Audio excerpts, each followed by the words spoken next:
बृहस्पतिवार व्रत महात्म्य एवं विधि। इस व्रत को करने से समस्त इच्छाएं पूर्ण होती है और बृहस्पति महाराज प्रसन्न होते हैं। धन, विघा, पुत्र तथा मनोवांछित फल की प्राप्ति होती है। परिवार में सुख तथा शांति रहती है। इसलिए यह व्रत सर्वश्रेष्ठ और अतिफलदायक है। इस व्रत में केले का पूजन ही करें। कथा और पूजन के समय मन, कर्म और वचन से शुद्ध होकर मनोकामना पूर्ति के लिए बृहस्पति देव से प्रार्थना करनी चाहिए। दिन में एक समय ही भोजन करें। भोजन चने की दाल आदि का करें। नमक न खाएं। पीले वस्त्र पहनें। पीले फलों का प्रयोग करें। पीले चंदन से पूजन करें। पूजन के बाद भगवान बृहस्पति की कथा सुननी चाहिए। बृहस्पतिवार व्रत कथा। प्राचीन समय की बात है, एक बड़ा प्रतापी तथा दानी राजा था। वह प्रत्येक गुरुवार को व्रत रखता एवं पूजा करता था। यह उसकी रानी को अच्छा न लगता।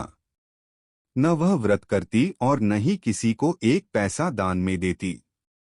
राजा को भी ऐसा करने से मना किया करती। एक समय की बात है कि राजा शिकार खेलने वन को चले गए। घर पर रानी और दासी थी। उस समय गुरु बृहस्पति साधु का रूप धारण कर राजा के दरवाजे पर भिक्षा मांगने आए। साधु ने रानी से भिक्षा मांगी तो वह कहने लगी, हे साधु महाराज, मैं इस दान और पुण्य से तंग आ गई हूँ। आप कोई ऐसा उपाय बताए जिससे यह सारा धन नष्ट हो जाए और मैं आराम से रह सकूं। साधु रूपी बृहस्पति देव ने कहा, हे देवी, तुम बड़ी विचित्र हो। संतान और धन से भी कोई दुखी होता है। अगर तुम्हारे पास धन अधिक है तो इसे शुभ कार्यों में लगाओ, जिससे तुम्हारे दोनों लोग सुधरें। परंतु साधु की इन बातों से रानी खुश नहीं हुई। उसने कहा, मुझे ऐसे धन की आवश्यकता नहीं जिसे मैं दान दूं तथा जिसको संभालने में ही मेरा सारा समय नष्ट हो जाए। साधु ने कहा, यदि तुम्हारी ऐसी इच्छा है तो जैसा मैं तुम्हें बताता हूँ तुम वैसा ही करना। बृहस्पतिवार के दिन तुम घर को गोबर से लीपना, अपने केशों को पीली मिट्टी से धोना, केशों को धोते समय स्नान करना, राजा से हजामत बनाने को कहना, भोजन में मांस मदिरा खाना, कपड़ा धोबी के यहाँ धुलने डालना। इस प्रकार 7 बृहस्पतिवार करने से तुम्हारा समस्त धन नष्ट हो जाएगा। इतना कहकर साधु बने बृहस्पति देव अंतर्धान हो गए। साधु के कहे अनुसार करते हुए रानी को केवल 3 बृहस्पतिवार ही बीते थे कि उसकी समस्त धन संपत्ति नष्ट हो गई। भोजन के लिए परिवार तरसने लगा।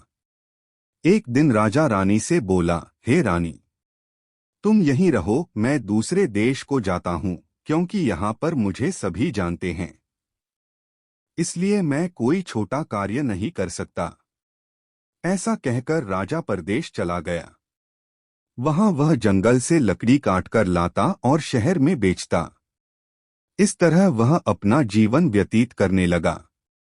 इधर राजा के बिना रानी और दासी दुखी रहने लगीं। एक समय जब रानी और दासियों को 7 दिन बिना भोजन के रहना पड़ा तो रानी ने अपनी दासी से कहा, हे दासी, पास ही के नगर में मेरी बहन रहती है। वह बड़ी धनवान है। तू उसके पास जा और कुछ ले आ ताकि थोड़ा बहुत गुजर बसर हो जाए। दासी रानी की बहन के पास गई। उस दिन बृहस्पतिवार था। रानी का बहन उस समय बृहस्पतिवार की कथा सुन रही थी। दासी ने रानी की बहन को अपनी रानी का संदेश दिया, लेकिन रानी की बहन ने कोई उत्तर नहीं दिया। जब दासी को रानी की बहन से कोई उत्तर नहीं मिला तो वह बहुत दुखी हुई। उसे क्रोध भी आया। दासी ने वापस आकर रानी को सारी बात बता दी। सुनकर रानी ने अपने भाग्य को कोसा।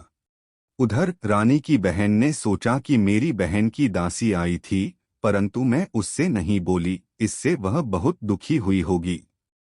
कथा सुनकर और पूजन समाप्त कर वह अपनी बहन के घर गई और कहने लगी, हे बहन, मैं बृहस्पतिवार का व्रत कर रही थी।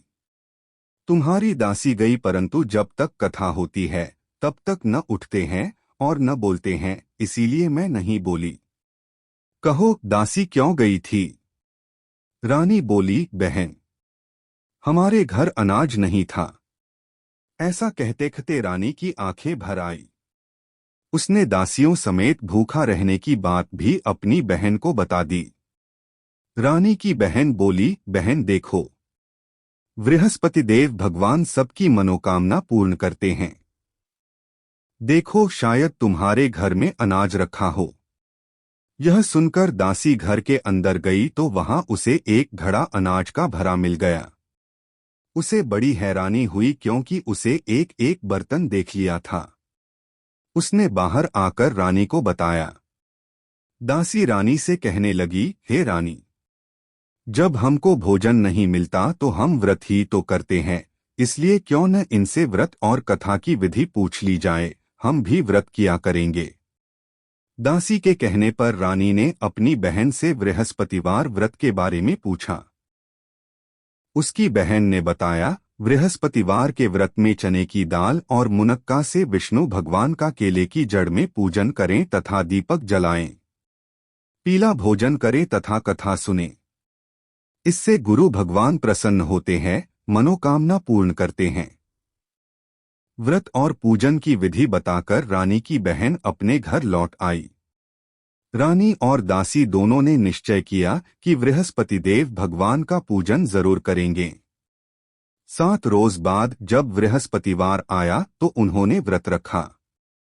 घुड़साल में जाकर चना और गुड़ बीन लाई तथा उसकी दाल से केले की जड़ तथा विष्णु भगवान का पूजन किया। अब पीला भोजन कहाँ से आए? दोनों बड़ी दुखी हुई, परंतु उन्होंने व्रत किया था, इसलिए बृहस्पति देव भगवान प्रसन्न थे।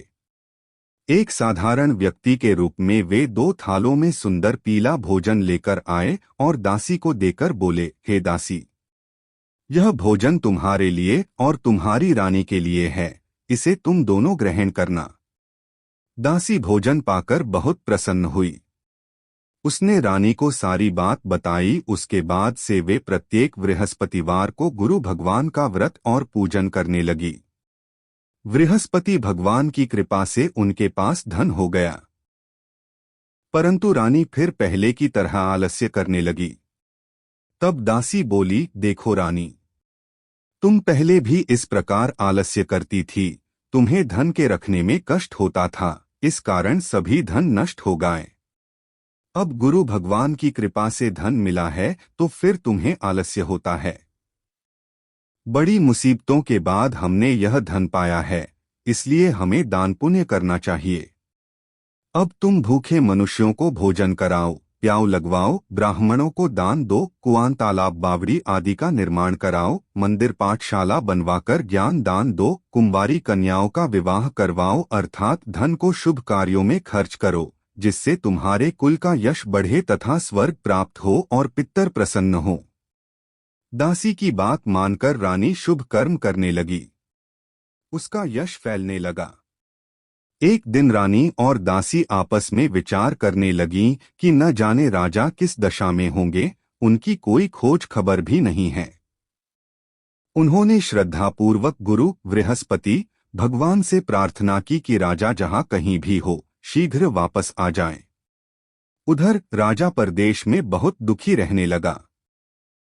वह प्रतिदिन जंगल से लकड़ी बीनकर लाता और उसे शहर में बेचकर अपने दुखी जीवन को बड़ी कठिनता से व्यतीत करता। एक दिन दुखी हो अपनी पुरानी बातों को याद करके वह रोने लगा और उदास हो गया। उसी समय राजा के पास बृहस्पति देव साधु के वेश में आकर बोले, हे लकड़हारे, तुम इस सुनसान जंगल में किस चिंता में बैठे हो, मुझे बतलाओ। यह सुन राजा के नेत्रों में जल भर आया। साधु की वंदना कर राजा ने अपनी संपूर्ण कहानी सुना दी। महात्मा दयालु होते हैं। वे राजा से बोले, हे राजा, तुम्हारी पत्नी ने बृहस्पति देव के प्रति अपराध किया था, जिसके कारण तुम्हारी यह दशा हुई। अब तुम चिंता मत करो, भगवान तुम्हें पहले से अधिक धन देंगे। देखो, तुम्हारी पत्नी ने बृहस्पतिवार का व्रत प्रारंभ कर दिया है।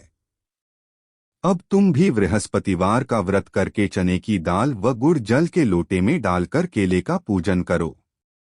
फिर कथा कहो या सुनो। भगवान तुम्हारी सब कामनाओं को पूर्ण करेंगे। साधु की बात सुनकर राजा बोला, हे प्रभु, लकड़ी बेचकर तो इतना पैसा भई नहीं बचता जिससे भोजन के उपरांत कुछ बचा सकूं।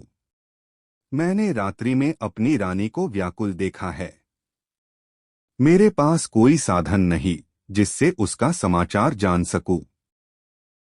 फिर मैं कौन सी कहानी कहूं, यह भी मुझको मालूम नहीं है। साधु ने कहा, हे राजा, मन में बृहस्पति भगवान के पूजन व्रत का निश्चय करो।